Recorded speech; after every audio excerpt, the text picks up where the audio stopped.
আসসালামু আলাইকুম গাইস, আমি আজকে আপনাদের সাথে শেয়ার করব সহজে বিরিয়ানি রান্নার টিপস। তো আজকে হচ্ছে ভিডিওটা শুরু করে ফেললাম, আজকে শর্ট ব্লগ বানালাম।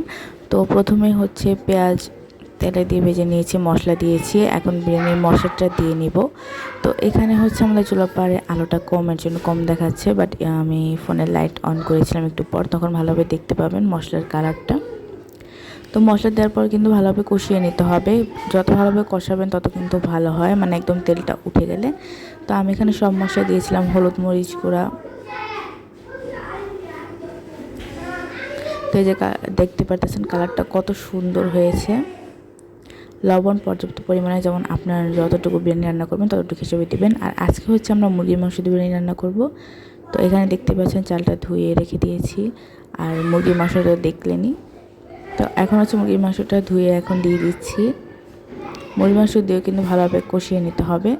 ভালোভাবে কষানোর পর যখন দেখবেন যে একদম তেল উঠে গেছে, তখন চালটা দিতে হবে।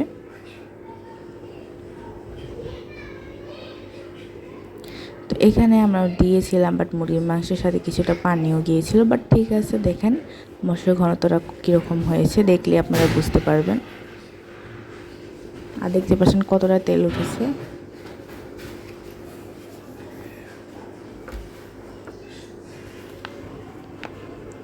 এখন হচ্ছে চাল দিয়ে দেবো। দেখতে পাচ্ছেন মশলাটা কত ভালোভাবে কষানো হয়েছে।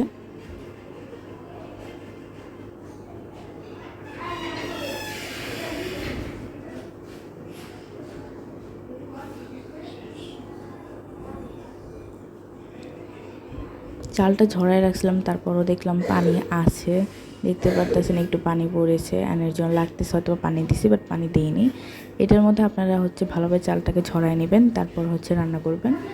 আর চালটা কতক্ষণ বুঝছেন মাংসের সাথে নাড়বেন, তাহলে অনেক ভালোভাবে যখন ভাজা হয়ে যাবে অনেক সুন্দর হবে। তো এরপর আর কোনো ছিল না, এর জন্য আর ভিডিও করে নেই। তো একদম খাওয়ার সময় ভিডিও করতেছি। এখন হচ্ছে খাবারটা বাড়ছি এর জন্য। এরপর আপনার চাইলে অনেক কিছু ইউজ করতে পারেন, গোলাপ জল, তারপর হচ্ছে কিশমিশ, আলু বখরা, এগুলো আমরা খাই না, মানে বিরিয়ানির সাথে আমরা এগুলো দিই না তেমন একটা, এর জন্য হচ্ছে ইউজ করিনি। আপনারা চাইলে ব্যবহার করতেই পারেন। আজকে ছোটো ব্লগটি এ পর্যন্তই ছিল। আশা করছি সকলে ভালো লেগেছে। ভালো লাগলে লাইক কমেন্ট শেয়ার করে দেবেন এবং আমাদের চ্যানেলটাকে সাবস্ক্রাইব করে দেবেন, তাহলে ভিডিও ছাড়ার সাথে সাথে আপনার মোবাইলে নোটিফিকেশন চলে যাবে, যদি বেল আইকনটি অন করে থাকেন। তো এই তো খাবারটা বেরিয়ে নিচ্ছি প্লেটে।